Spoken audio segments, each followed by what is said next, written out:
Okay, well, I mean, first of all, I thank the Coalition Resistance for organising a workshop on privatisation. I think it's vitally important at this point in time to come onto for ideological reasons. Communication Workers Union represents 200,000 workers in the communications sector of the UK economy, predominantly with employers BTO2, but the majority of our members work for Royal Mail, so basically postal workers are the bulk of people who make up the Communication Workers Union. And I was just saying to Mick before we started, when I got up this morning I thought, I'm going to speak about privatisation again, because this is the fourth time in 20 years that the union in its various forms used to be known as a different union before we were the CWU, we were the UCW.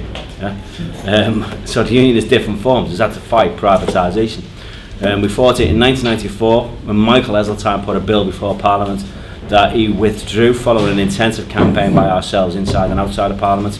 And between 2004 and 2007, the chair of the post office, a guy called Alan Layton, who is also he's a chair of he once chair of Leeds United Football Club, but he's part of the Walmart stroke Asda organisation, he lobbied inside and outside of Parliament, the business community, the press, and the government, and there's that unholy alliance again, arguing for privatisation of Royal Mail, primarily because, if we need to be perfectly honest here, that he saw it in a privatised world. As the chief executive of Royal Mail, he would then put himself on a par with some of the overpaid chief executives in the private sector. And then to their shame, in 2008-2009, with a proposal from Lord Mandelson and the Labour government, to privatise 49% of the company, even though it was explicitly against their manifesto, and even though, if you like, the so-called solar grassroots heart and soul of that party was fundamentally against privatisation. And now we've had to fight in the past 12 months since this coalition government was in another round of privatisation. We defeated it on 3 separate occasions by campaigns both inside and outside Parliament. I'll come on briefly to explain what's happened in the recent one, but as I say, in the last 12 months we've had to, all our resources more or less have been about fighting privatisation of Royal Mail. And we think it's important, the union thinks it's important for there's 3 specific areas and 3 specific effects that we think is important to fight privatisation. 1, obviously, as a trade union, is the effects on the workers within the organisation.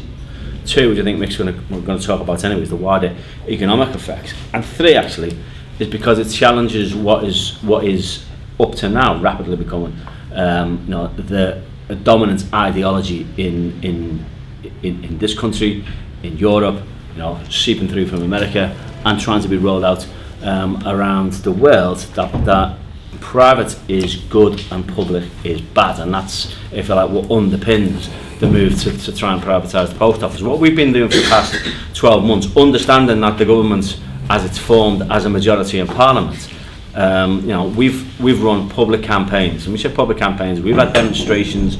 We had a demonstration, apparently the first type of its type ever. We had a demonstration in Cameron's constituency in Oxfordshire, where we got members of the public on the side of the road cheering us on, ironically, since they voted for Cameron not that long before. We went to Ed Davies' constituency and had a marching demonstration. We went to Vince Cable's constituency in Twickenham. We went to Nick Clegg's constituency in Sheffield, had marching demonstrations. So we've taken demonstrations and really done, if you like, that street campaigning where we stand on the streets with trestle tables, hand out leaflets, explaining to the public why their post office is worth fighting for, and why privatisation, both in terms of Royal Mail, is wrong, and why privatisation is generally is wrong. But what we did, understanding the majority of the government's had, and I just need to say this, on 9th of June, it passed its 3rd reading, it got the assent in Parliament for the privatisation of Royal Mail. But what we were able to do, as well as that public campaign, because basically what we did is we targeted the 75 key, what would be known as 75 key marginals, and this is where you'd need less than a 5% swing away from the Tory or the Liberal Democrat MP to a Labour MP. Yeah? So I'm not talking about where the Tory might have a 5% lead over the Liberal.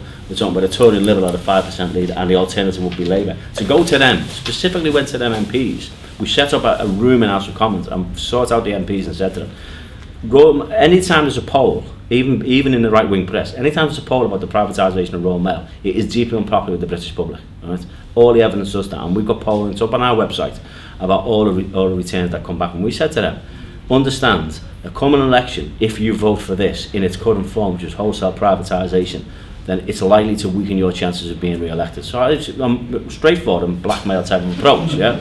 And we then got liberal peers, liberal MPs, some Tory MPs then saying, well, what can we do to change the way it is, because we're ideologically tied into it. What can we do? So the bill changed in some significant ways, not least of which is the commitment from government to carry on funding the pension, not least of which is the relationship between Royal Mail and post office counters. These are the high street counters, yeah? And 60% of the work that goes through post office counters comes from Royal Mail, yeah? And we said you need an inter-business agreement that guarantees that work will continue, because if that work was to be pulled, so think of a private company coming in, wants to use its own retail outlets or other retail outlets to supply its services. If they don't use the post office network, then the post office network collapses. So it's not just the privatisation of Royal Mail, it's then the unprofitable part of the Royal Mail group, which is the post office network. You will see wholesale closures beyond the closures we're seeing now of post office counters, with the effect that has on communities. We did some research years ago about the economic effects of the closure of post offices in high streets, particularly in poor rural areas. We're not just talking in urban areas. In poor rural areas, it decimates the high street when the post office is closed. So in the bill is a 10-year inter-business agreement. So whoever bought Royal Mail would still have to use the post office network to provide the services for 10 years, which makes it less attractive to any private company. And they're the type of things that we campaigned for and got into the bill. And we did that specifically because we understood the majority that they had in Parliament. We're not giving up on the fight and come on to where we are with that. It's because it actually just makes it more expensive for any potential buyer to buy Royal Mail now. Because of the commitments over the pensions, the commitments over the inter-business agreements, so on and so forth. And the other thing that we got was what's known as the universal service obligation. This is where Royal Mail is obliged to deliver and collect from every single part of the United Kingdom. Yeah? And what was being suggested in the bill was actually geographical pricing. Yeah? So, inter-business mail across big cities would attract a premium. So if you happen to live in a big city and wanted to post across a big city, then you would have to pay that premium regardless of what was in your letter, so on and so forth. And actually the true cost of posting a letter from London to Lothian, yeah, would be reflected. And the true cost of posting a letter, if you do the economics of posting a letter from London to Lothian, is about £60. Yeah. But because of the universal service obligation, it's a standard tariff and it's a standard price. And what we've got is a protection of the universal service obligation, and Royal Mail to be the only people who deliver the universal service obligation. So what private companies we're now looking at, of course, is a much more expensive product to buy, which therefore makes it that much more difficult for them to buy, because in the current economic climate, two things happen. One is the decline in mail volumes, yeah, and we have to understand that. There's a decline in mail volumes, and two, of course, with a decline in mail volumes, an expensive product to buy, which is what we've been campaigning on, and of course the world economic cash crisis, the billions needed to buy Royal Mail, yeah, nobody's just going to go, and the people they had lined up was TNT, and I'll come on to the problems TNT's got. Mandelson had TNT lined up, let's be clear, we knew this, they knew this, we exposed it in the Times. The article was in the Times, exposing TNT's role in this was our article. We got that fed into the Times. And Mandelson had to deny it and therefore pull back. And the thing about TNT, right, is that TNT is the owner of the privatised Dutch Postal Service. Yeah? And in a shrinking market where mail volumes are declining, i.e. less opportunity to sell the product, what have they done? Classically, they've attacked the terms and conditions of the workers within the organisation. And we're now seeing strikes in the private postal service in Holland. Our union's been over to speak at some of their rallies, which was interesting because we don't speak Dutch. I'm thankful that they understand English, right?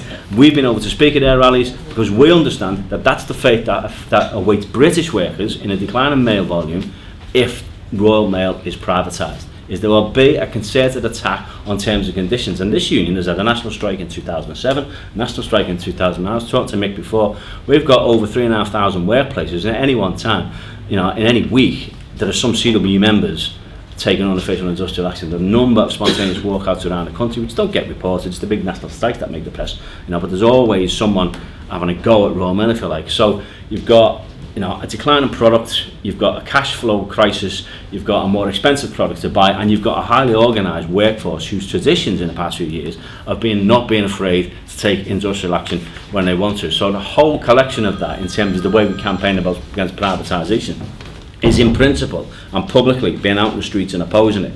working to make what the bill is more effective, but making sure that there's a highly organised workforce within the organisation. So, you know, that's where we are, and that's what we've done at this point in time. There's still a long way to go. As I say, for all those other reasons, and because they have to go back to Europe because of competition law, the earliest we think they could sell them, even if someone just racked up with the billions of pounds to buy it, would be the back end of 2012. You know, and given the events of the past week, you know, who knows what can happen in politics between now and 2012. So our other campaign is to go back to the Labour Party and say, you need again another commitment manifesto. And what we did as a union, and we did this deliberately, we had a hustings of all the candidates who were standing for the Labour leadership, and we directly put the question to them, do you support or oppose the government's line on privatisation Royal Mail? And every single one of them, publicly, on camera, because we filmed it, said we oppose the privatisation of Royal Mail. So we said, then you'll have no problem in Parliament when it comes to a vote, organising a three-line whip of all Labour MPs to vote against the privatisation of Royal Mail. And of course, they were all there on camera being quoted, so they all said yes. So we had a commitment there for all the leadership candidates, and we will take it again, because we've taken it 3 times to the Labour Party conference to get a commitment not to privatise Royal Mail. So you see, they're different, and all I'm saying is there are different ways of approaching the fight against privatisation, not giving up your principle of opposing it per se. And that's because I think it's important for trade unions, not just for the issue of the workers on their own members, because what we get quoted by the press is vested interest, is that it begins to question the ideological position that's dominant in society, that the only thing that matters is the private sector and the public sector